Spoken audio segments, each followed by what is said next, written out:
feed on and lay their eggs and stuff. And so a lot of it's just being eradicated because it's a weed. So Milkweed. milkweed. Milkweed. Yeah. Yep. It's only a weed if it's they're growing in the wrong place. Yeah. Although what I understand that they've done is they've tried to put more milkweed along the highways, north, south, so that when they come down from Canada. So we can hit them with our cars. Yeah, well, they can work their way to Mexico. Yeah. You know. Stay on the highway system, please. Right. I started recording, so you're not saying that we get in trouble, so you're okay right now. Thank you for the warning. What a great teacher. I don't want to get anybody in trouble.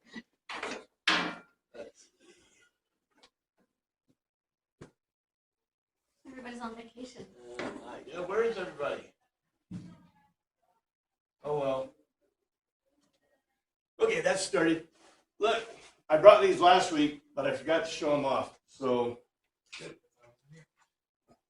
a look. Here you can look at these and this. Just pass around. These are coins from the ancient period. You can get them pretty cheaply on Amazon. The ones that are in like things are ones that have been cleaned and icerated. They take a lot of work to clean. I tried to clean some, but you realize cleaning them actually decreases the value as a coin, as a collector's coin. Perfect coins are not cleaned ever. So I have a lot here that are in the original. They're probably all bronze, copper. I don't know if any of them are lead, lead or iron. The lead or iron is a common coinage too. Yeah. Wow. But these are all, and they all come from a stash. You can see like I said, some of them you can see the details on them, especially the clean ones. So if you guys want to pass those around and take a look at them, those are coins from the period. I meant to show them to you when I was talking about coinage, but There you go. Oh, well. One of them is Constantine. The other ones are older. The Constantine coin is around 300, 350 or so AD. The other ones are much older. But anyway, coinage is cool. The word of the day is EGEIRO, Egerio. And Egerio is, well, we're going to encounter that word in this verse here. And we're going to encounter the verse in a second again, because Jesus makes some really interesting statements in John. I want to be very clear about how this is, and there's a lot in this that we can discuss. But the translation, here's the one. Jesus answered and said, and remember, Jesus kicked those who were selling. And by the way, I needed to bring a picture, but I didn't. Did you see they found actually a picture of a stool from this, not quite this period, but Pompey's period? Or not a stool, a table. They call it like a Vogue, what do they call it? What kind of table? Use an end table. An end table or but it's three-legged. yeah, it's about this high, and it's three-legged, and it has some bowls on it. But it's not an end table. On the ground. That is, yes. It's for their lamp, right? Yeah, well, probably not. It's probably for, we don't know. This stuff is not, until we find something like this, like from Pompeii, right? Some era, in that era, you have no idea. No one drew pictures. No one, there's no artisans for that period because furniture's changed so radically. But we know that they were, we believe that the Japanese, the way the Japanese and Asian cultures do with tables is the way that this time period did with tables. So, for example, in my book, The Second Mission, I had them eating on a low table, very similar, seated, or not seated, but laying, right? Because only slaves sat. Free people laid to eat on their side. So with their, they laid on the left side, on their left side, so the right hand was free. So, people ate laying down on their sides. And so we presume that they had tables. Now, Japanese are interesting because they eat seated up there's a specific position that they take, but they have individual tables in classical Japan, not communal tables. The tables are individual, so they'll bring you a little, and it's not a table, it's, here's the ground, it's maybe this high with the food on it, and they place the food on that table, and so that's where you eat, on this miniature thing. TV tray, yeah. The idea is for TV trays. But, in the ancient world, especially this place, they apparently had if they didn't have tables, well, maybe the average person, they didn't have any tables. So maybe they put a mat down, or maybe they just put it on the ground. But, we also think that plates and bowls are ubiquitous.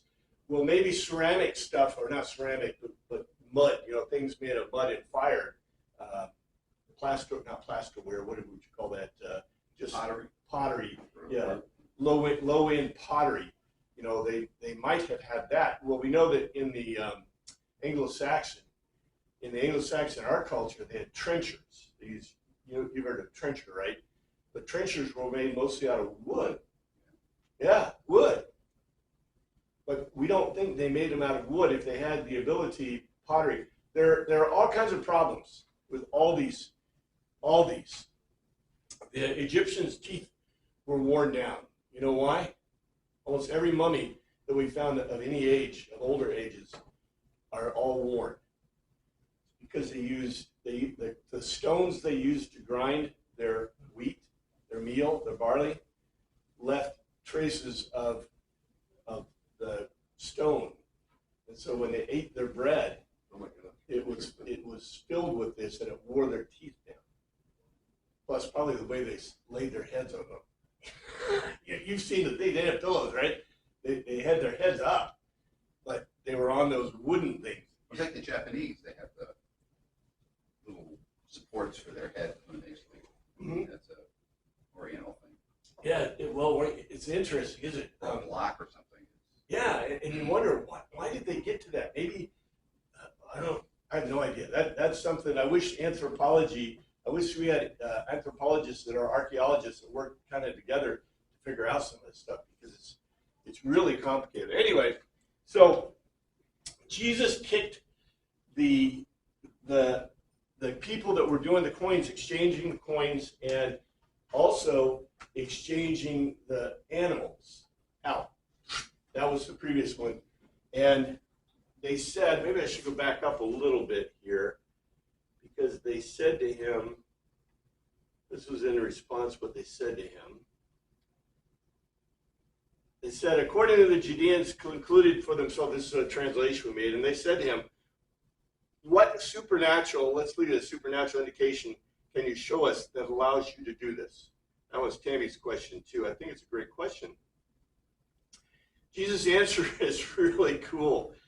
Jesus concluded for himself and said, loosen, unbind the part of this temple where God himself resides, and in 3 days I will wake of myself. Now, our translators wrote, and this is King James, this is really interesting. Jesus answered and said to them, destroy this temple, and in 3 days I will raise it up. This is absolutely totally wrong. And by the way, so did the NIV. The NIV says the same thing. Here's NIV. And I will raise it again in 3 days. However, if you look, this really is interesting why they did this. Look at this. The word is auton. Auton means, you can see right here, it means he, she, it. Them, they. It's the preposition for it's a third person preposition. However, it's right here. Look what it says. It is the personal possessive pronoun, accusative, masculine, third person singular. What is the accusative, masculine, third person singular in English? He.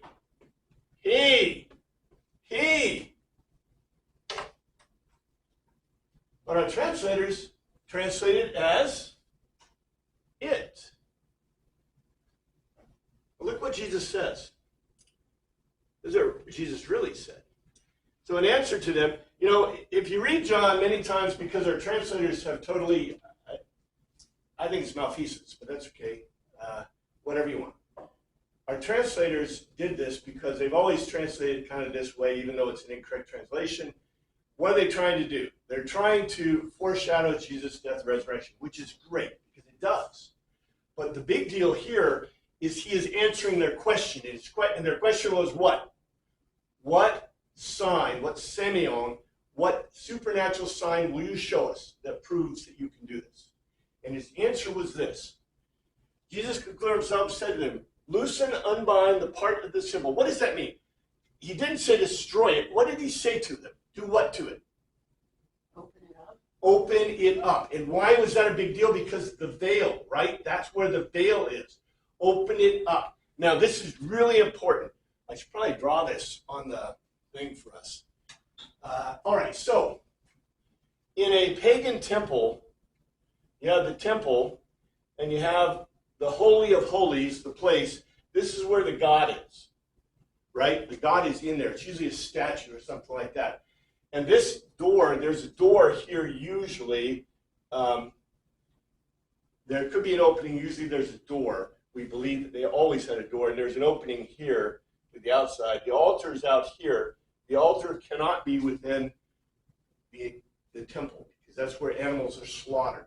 So this is a temple. What he's saying in the Greek, what he's saying quite obviously is loosen, that is open up the part of the temple where God himself resides. Now in the Jewish worldview, okay, you have a similar kind of idea. So where the God himself resides. So in the Jewish temple, I could probably bring up my picture, but we got something similar there. We have the veil. This is the Holy of Holies. Holy of Holies. And here's the holy place. And there's a door here too. And then you have the mezzocline. This is a simplification. And then the altar is here, or in the middle, your choice. There's also the washing place. There's other things in here. What's in the Holy of Holies for the Jewish temple? The ark. The ark. And who resides there? Ish, right? Because also, and this is where we're going to get, it's going to get huge in this. This is a setup. In writing, this is what we call a setup. Because they're talking about God, right? And so we're talking about the God. But where does the God reside? Even the Jews believe this. Well, not just the temple. The Jewish and the Greek worldview, the worldview of the people here. Maybe I should draw it. Let's see, I could draw it here. Okay, so we have God is over everything. So in the plenum of everything, and within the plenum of everything is the creation. So plenum of everything is everything. Here's the creation. Within the creation is the philosophia, what man can know. And within the philosophia is the gay, that is the physical world, what is physically measurable. So even the Jews believe that God did not just reside in the temple. Where did God reside? In the plenum of everything. That's why he was God. He was God over everything, not just whatever. But his presence was supposed to be in the temple. And we'll talk about this. This is really important. But what Jesus is telling them is he says, open up the part of the temple where God resides,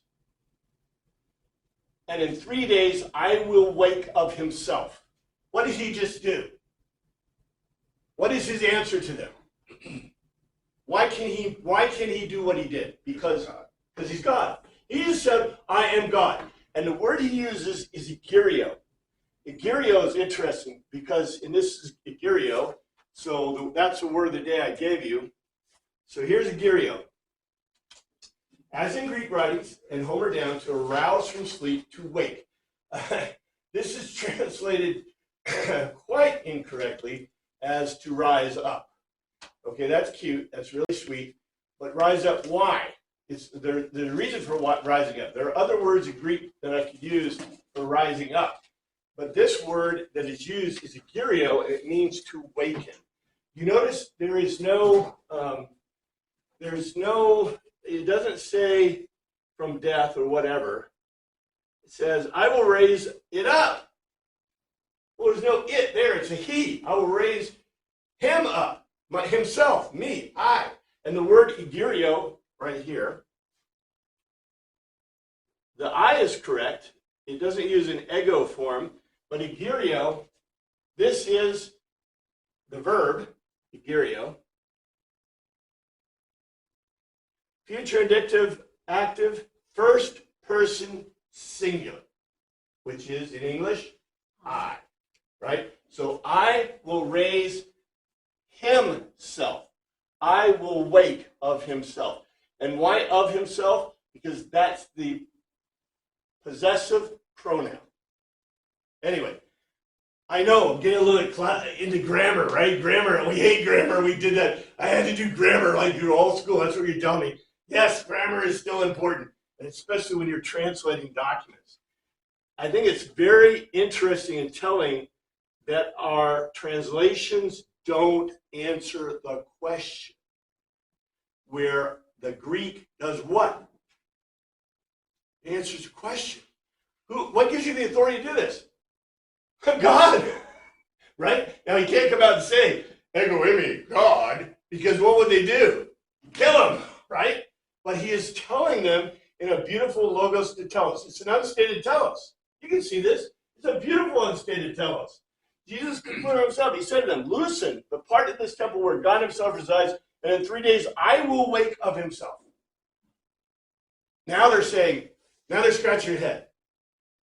What does he mean? What? Wait, did he call himself God? You know, can you see this? Can you see these guys, the Pharisees, Sadducees? They're scratching their head, they're kind of going wacko, and this is what happens. And by the way, remember that psalm we had? I won't go back over the psalm. Remember the psalm that we had before? This is directly related. Remember that psalm was really gloomy? And, you know, the quote we got was what? The jealousy for my house. And yet that's not what it's about, right? That whole psalm is about the Messiah. And you go, well, right? So anyway, there's so much depth. And here's the next one. They replied. Okay, do you see what they're doing here? This is a very concrete answer to his very beautiful Greek logos to telos. And they go, it's taken 46 years to build this temple, and you're going to raise it in 3 days? Well, he didn't say he was going to raise it, did he? It's okay. You know why he wrote? You can see why John wrote this. You see, this is probably the exact words that were said. I'll tell you why. Is because we are finally getting. You know how in all the other cases we got a logos to telos, but the only reason we know we got a logos to telos is because the Greek said it was a legio, right? It said it was a logos to telos. We are actually getting the words of the logos to tell us. How do I know? Because look at what their response is. He said, I will wake of myself, of himself, right? I will wake of himself. He's basically telling them that he's God. And their answer is, let's see what their answer is in Greek. In King James, Jews said 46 years, the temple and building, and then you will rear it up in 3 days. Okay, this is what it says. And let's look, first of all, at the final words. Auton is not it. Can't be it. They heard him right. Because look what they said. It's the personal possessive pronoun accusative masculine third person singular. That is he. So let's see what it says. And I hope I put it in here right. Okay. I did. Epian, they said, certainly are recording. And by the way, when you see epian, that means they really said it. It's not an extended logical argument. It's just they said this. So whatever you take, this is like quotes, right? Certainly, or accordingly, the Judeans belonging to Judea, 46 Estin years, Oikodomethei was dwelling builder, the naos, that part of the temple where God himself resides, this and of you in 3 period, 3 days, you will wait, Egerio, you will wait of himself. And here's the translation. According to Judean said, 40 and 6 years was the dwelling builder building, and I added the building part, the dwelling builder, the part of the temple where the God himself resides. And of you, in 3 days, you will wake of himself. Our translator said it's not it. They got it. They understood it. They're clarifying the point. Remember in your management training, what did they tell you? Clarify what people are telling you. Well, they repeated back to him basically his words, except they gave a little bit of thing there. Said it took 46 years to build this temple, and you in 3 days will wake of himself. Is this set up again? His point. Yes, go ahead. It keeps referring to this part of the temple where God resides. Is that the Holy of Holies that he's specifically talking about, or the entire temple? It sounds like they're talking about the whole temple because it took a long time to build all that. Seems like he's talking about the place within the temple where God resides. I don't know. Yeah, he is. He's talking about the Holy of Holies because in the words before he said loosen. He didn't say destroy. Right. He said loosen. He said open it up. And we could make this conclusion. If you're going to build a temple, where are you going to start? Most important place. Well, maybe. If you're going to build remember, do you remember that whole part when we went through the Torah? They concealed the Holy of Holies in the interior of the Holy of Holies. It was all concealed. And when they built it, it was to be concealed. It wasn't open, right? And the way they were supposed to put it up was they put the outside up first, and then they put the interior up next, right? And then they put the ark into it, right? And so it's a reverse of what we might imagine. So when they say 40 and 6 years, they're talking, oh, well, we had to build the mezzocline, and then we had to build the interior part, and then we had to do the other part, right? And then finally, well, we don't have a God statue or we don't have a ark. We don't know what they put in there. Remember, it had been missing. The ark of the covenant, right? The lost ark, right? The lost ark. So it's missing what they have. Well, in a Greek thing, they put a statue, or they put, in the old, really old, they'd have a piece of wood or maybe a piece of stone, and they would actually dress it. But in this period, Zeus, the famous statue of Zeus and Athena and Diana, they had beautiful statues that were draped in all kinds of really fancy stuff, because that's where the God resided. In the Greek pagan worldview, that's where God is. Now, what do you think the Hellenized Jewish people are thinking? Very, very similar to their pagan. Jesus is using all kinds of really neat stuff, cultural things, to point them to this, I think. So anyway, and here we get it. All right? Remember I told you that John is probably the most Roman or the most Latin of all the documents? The temple he's spoken of was his body. So let's see what it says in Greek. He spake of the temple of his body.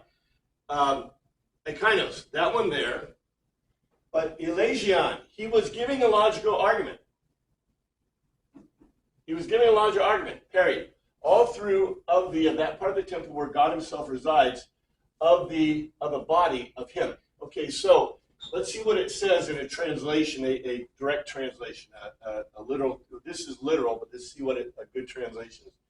But that one there was giving a logical argument. That one there is Jesus Christ, was giving a logical argument through all over, right? Of the part of the temple where God himself resides, of his body. So this is the conclusion. You notice John is actually giving us a telos. He said, I'm not going to leave this to your imagination. I'm going to tell you what Jesus was thinking because of other things. And also, I'll draw this fact back to you. Remember when we first started this, I told you John is the answer to what the people wanted. The people had heard Matthew, Mark, and Luke. They've been hearing that the whole time. They knew Christ has died, Christ is risen, Christ will come again. They heard all the basic stuff about Jesus, right? What did they want to know now?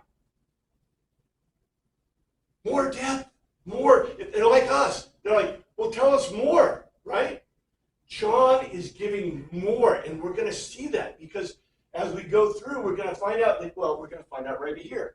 In any case, I got this right here. It directly compares or equates Jesus with God and the place where God resides in the temple. It's a Greek type statement about a God, as well as a statement that fits the times and Hebrew understanding of their God, of the God.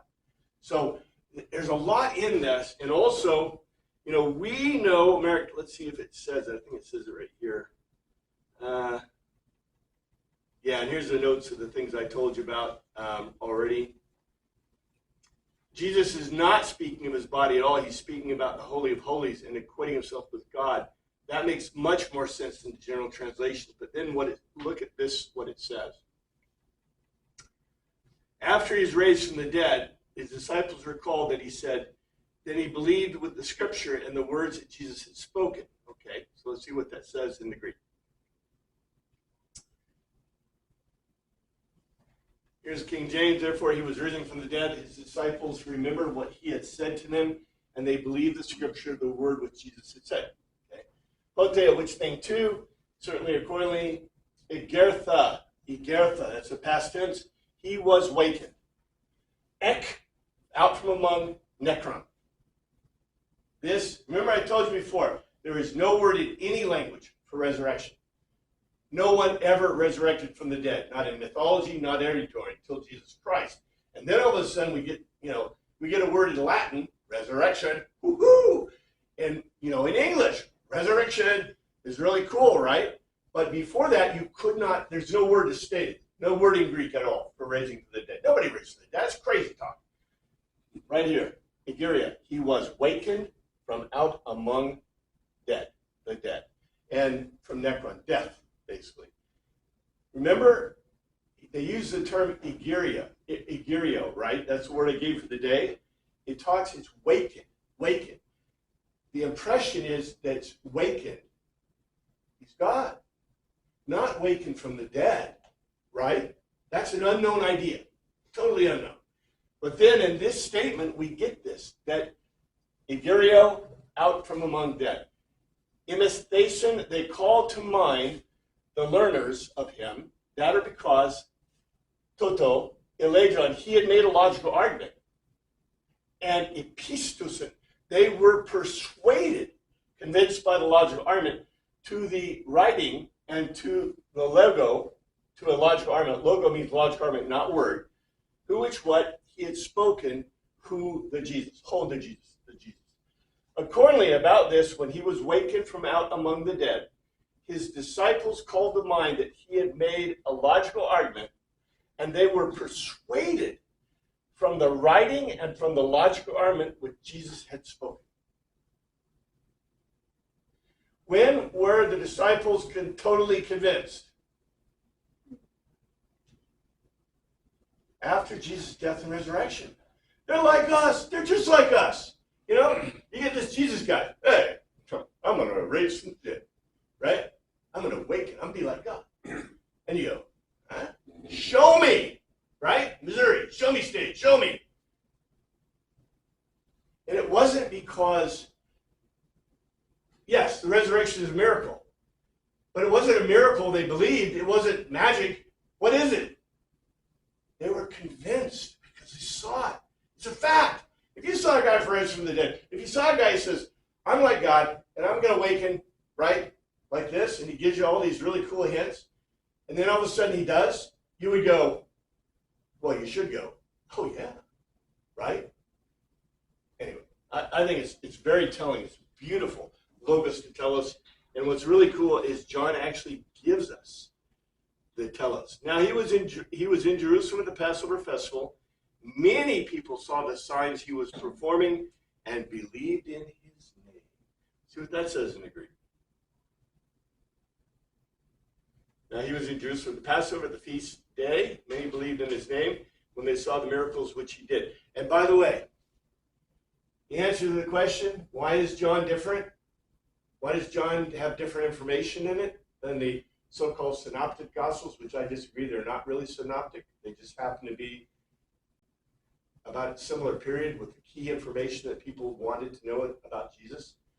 This is what people want to know about, more about Jesus. So it says, does John tell us all the miracles? Where do we find them? Yeah, like books. Yeah, go to Matthew, Mark, Luke, and John. Or, at the time, we have Matthew, Mark, and Luke, and John. But what's really cool in their period is, what did they have? They had 5,000 guys. They had at least 500 people who saw the resurrection, who were disciples. By this time, they had like thousands of people who had seen and experienced the logical arguments of Jesus Christ, and they saw him raised from the dead. And so, when people went out, what did they say? This is what I saw Jesus do. This is what I saw Jesus do. This is what I saw. Your neighbors may have been there, right? It's kind of like going to the Super Bowl. I was in the 38-foot Super Bowl, right? And I saw that tackle by Lala, right? Or I saw Joe Namath do this. It's not any different. The people were giving their direct witness to it. And the story's passed on. Of course, that's probably why Matthew, Mark, and Luke came about. Because they said, wait, there's way too many of these really weird stories going on. We gotta write the authoritative and send it to people so they know, right? Because they want to know. And the only way to communicate, well, really the only way to communicate now, but the way to communicate then was through the word, through the writing. In any case, but he was in Hierosolymos, Jerusalem, into the Passover, Pascha, into the Huerta, to the festival, which of many they were persuaded, epistuin, they were persuaded, convinced by logical argument, to or into the name of him. Theoratuntes, being spectators of him, the semia, the supernatural or ceremonial indications, what he was making or doing. Now, let's see, what did the NIV do? You notice what the King James did that is not very happy for our translating. The NIV does it properly because they call it signs. Yeah, miracles are supernatural signs, but the Gospel of John is called many times the signs gospel. And so therefore there must be only, I think there's 7 total signs, right? But in reality, there are how many? A bunch. We just don't know what they are. This is just like that whole thing about logical argument. The Greek tells us that Jesus was making a logical argument or others making a logical argument, but they don't give them all the words. They just tell us he was making a logical argument. Occasionally, we'll get saids, which means this is actually what they said, epo. And then we will sometimes get like actual, this is so odd in Greek. We will get an actual telos, a conclusion that's given to us. Wow, thank God, right? Notice Jesus didn't do it. And I don't think Jesus does it at all anywhere, not through John or anything. He's a good Greek speaker. He's never going to give you a telos. But old John was like, I told you, John has got this Roman thing going, this Latin thing going. And John has given us actual telos, conclusions. And by the way, if you ever wondered why everybody loves John, number one, it looks euphemistic because it's mistranslated all over the place. Number two, it fits our needs because it does have conclusions. And we're like, oh, I want some conclusions, right? Unfortunately, Jesus did not ever make a conclusion. He just gives us the good logos to tell us. But it really fits into our kind of niche because that's why I tell you, I think this was written with the Romans in mind. The Greek-speaking Romans that really wanted to know and wanted to have a form of the gospel like this that kind of met their needs, right? And you see it's a later gospel. So it's, like I said, it's answering questions that people always wanted to know. Anyway, well, which how he was within Jerusalem, and sorry, I leave in some of the direct forms of the prepositional phrases. Okay, which how. we don't have a which how in English per se, but we understand which how, right? You can kind of gain what that means. He was within Jerusalem during the festival of the Passover, many being spectators of his supernatural or ceremonial, let's just say supernatural indications, which he was doing, were persuaded, convinced by logical argument, into his name. Now, this is a big deal. The big deal in this is, number one, when I say they're convinced into the name, I should probably put it in caps. What does that mean? What's the name? Like his reputation or his identity. Whenever you see the term into the name in this context, it means one thing. It means the name of God. It's a purely Hebrew context. Because no one is convinced into the name of Zeus or the name of Mercury or the name of Diana or the name of Artemis. The name is always, in this context, when it says the name, means Yahweh.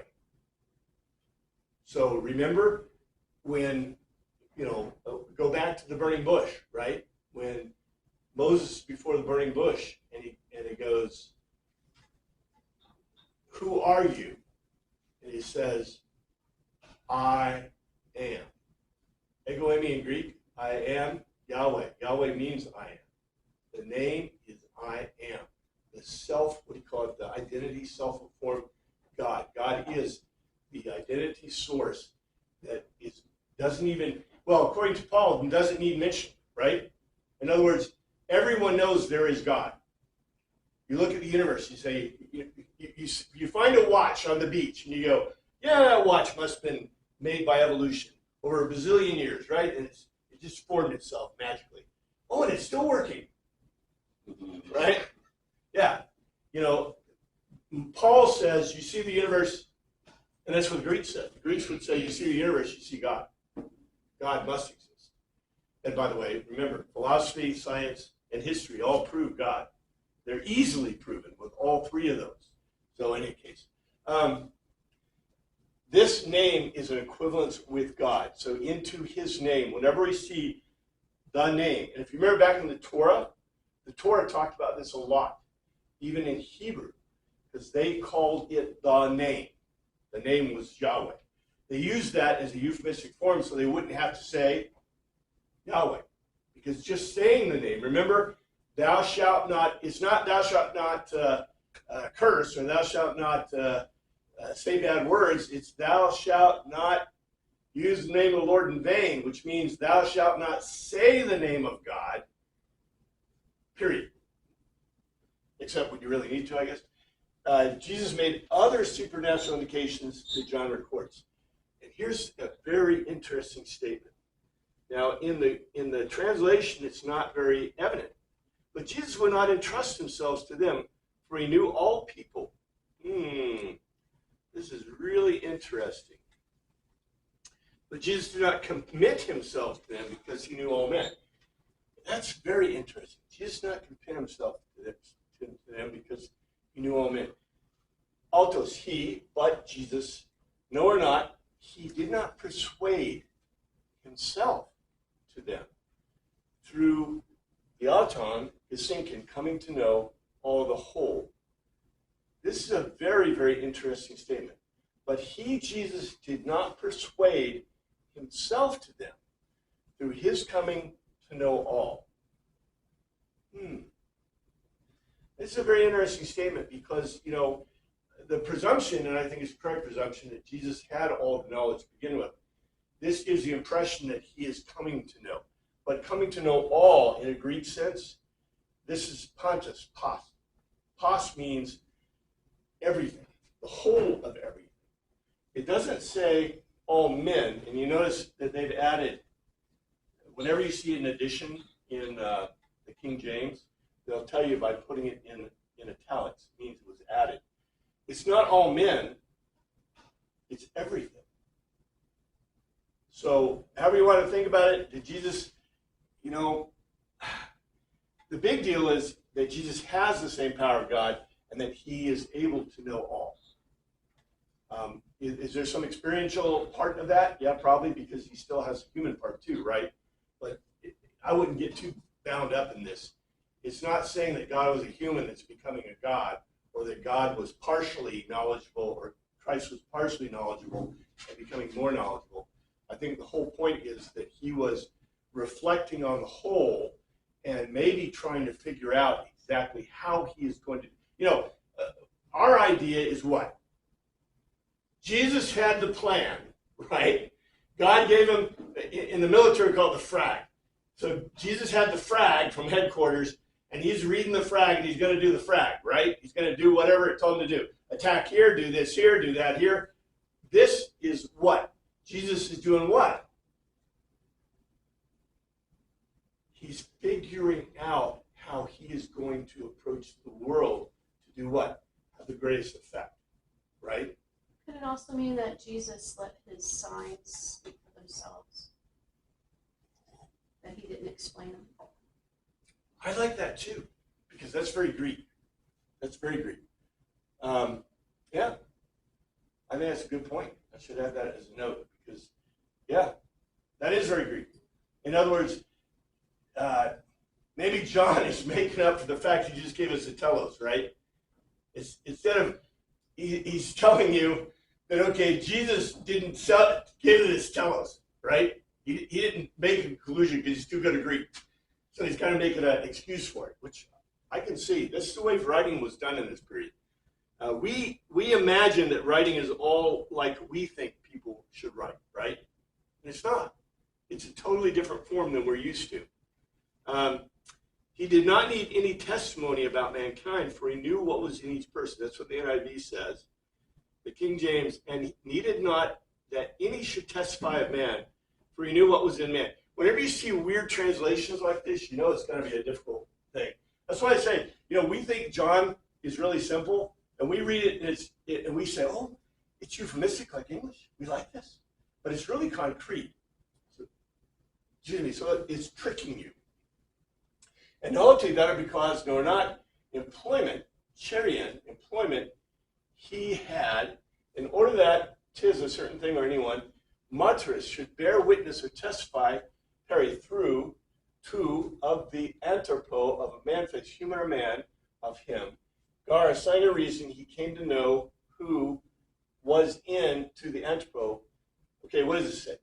And because he had no need in order that anyone should bear witness to him, all about humans, assigning a reason, he came to know what was within the humans. I think that's a really interesting statement. In other words, okay, remember, Jesus is God. So what is God doing as Jesus? Getting to know us. Getting to know us. This is the whole point I made. Remember at the very beginning of class, and we talked about grace, because grace comes into play at the beginning of John.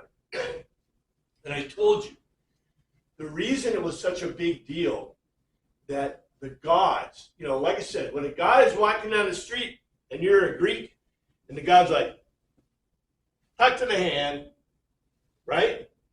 If a Greek god came down the street and said, hey, Paris, dude, you'd be like, whoa. Or if you're a Greek person, let's say you're a slave or a poor person or whatever, right? A slave especially.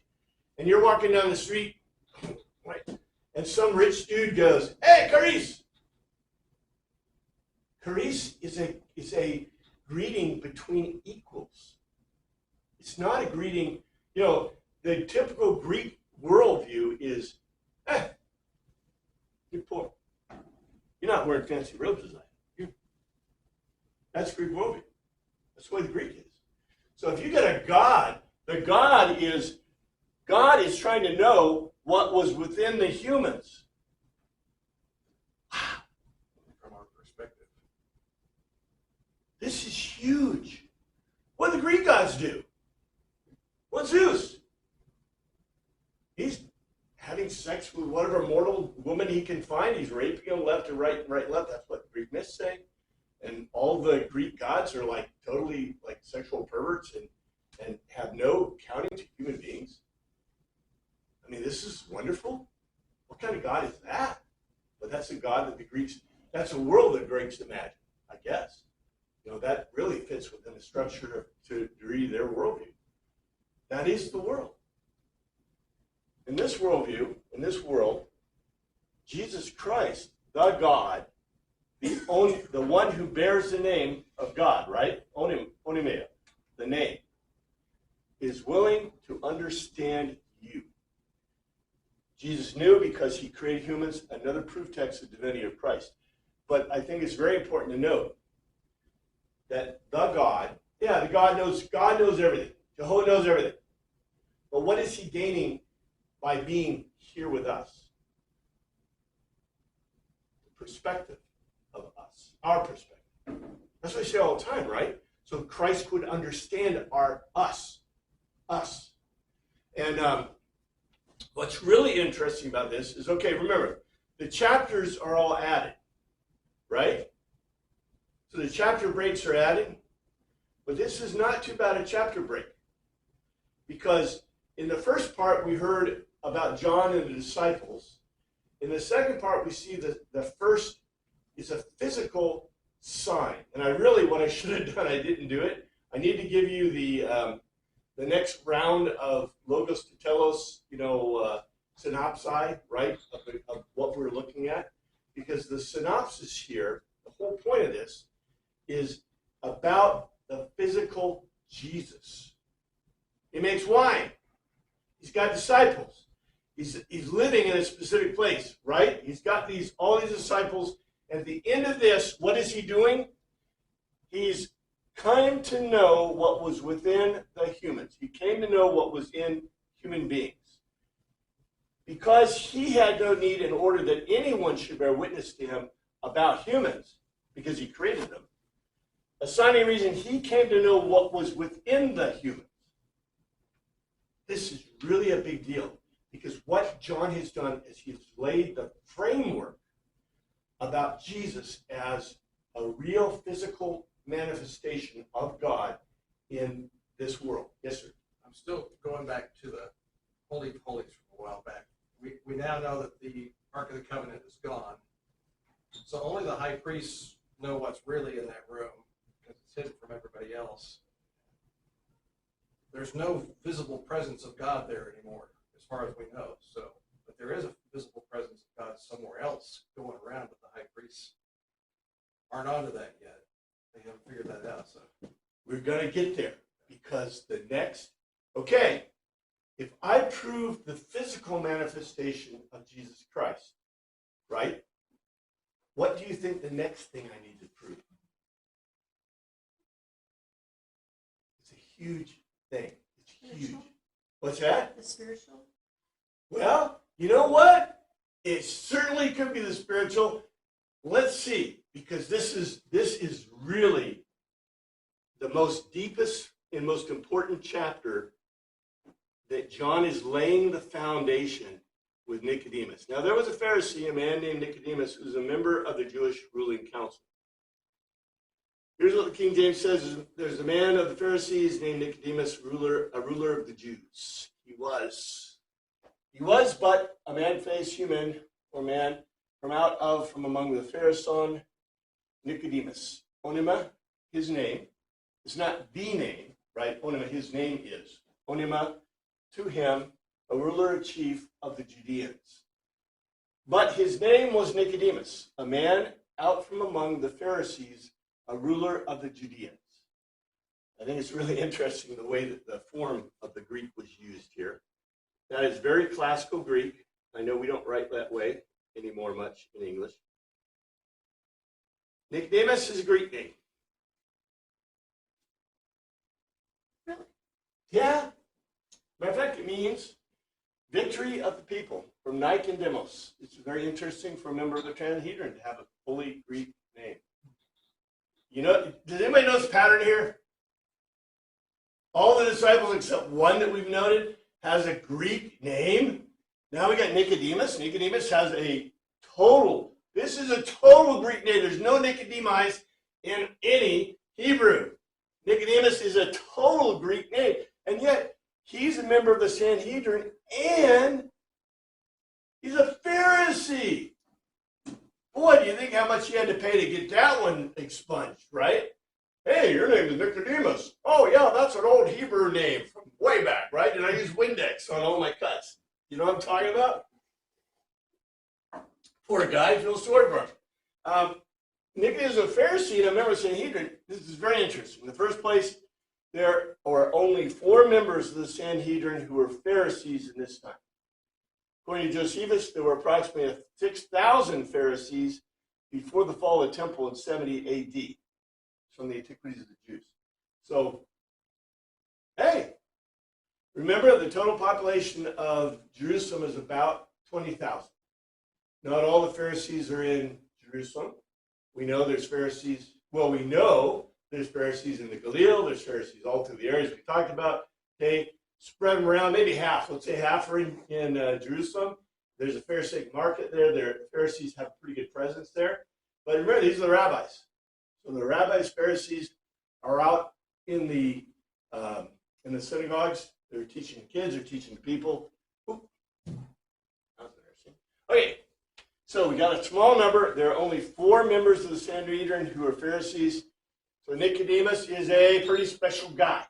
One of 4. There's only 4 of these guys. Sanhedrin. Okay, this is from the Jewish Encyclopedia of Antiquities. Sanhedrin. It's the ancient Jewish court system called the Sanhedrin. The Great Sanhedrin was a supreme religious body of the land of Israel during the time of the Holy Temple. There are also smaller religious Sanhedrins in every town in the land of Israel, as well as civil, political, demographic Sanhedrin. These Sanhedrins existed until the abolition of the rabbinic patriarchate at about 425, that's AD. The earliest record of the Sanhedrin is by Josephus, who wrote of a political Sanhedrin convened by the Romans in 57 BC.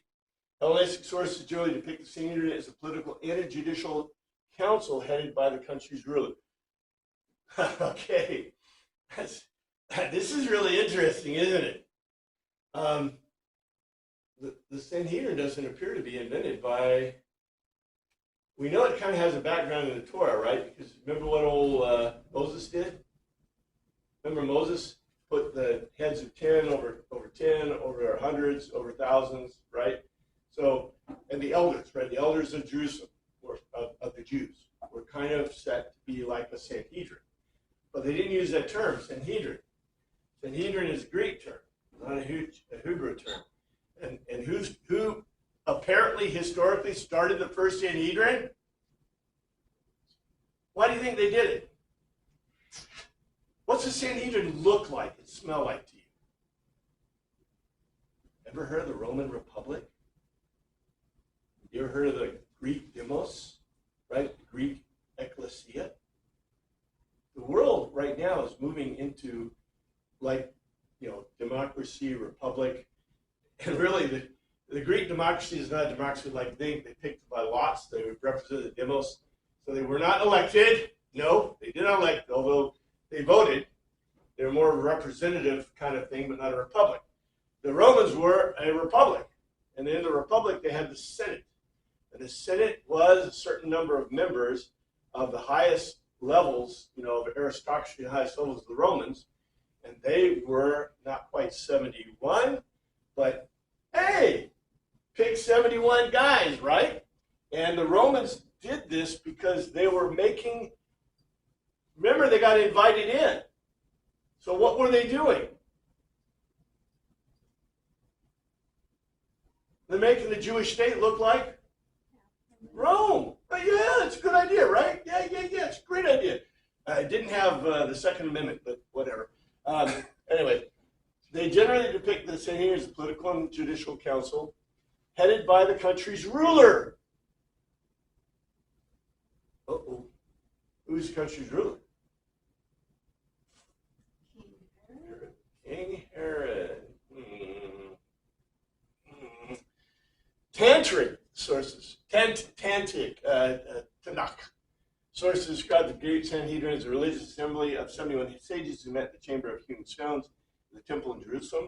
The Great Sanhedrin met daily during the daytime, did not meet on the Shabbat. The festival was festival eves. It was the final authority on Jewish law, and any scholar who went against its decisions was put to death as a zakin, mamra, a rebellious elder. The Sanhedrin was led by a president called the Nasi, literal prince. Guess what? Where's the country's ruler?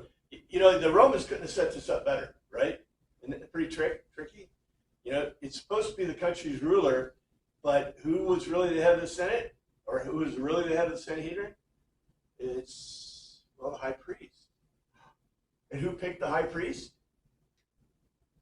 The Romans! What a great deal this is, right?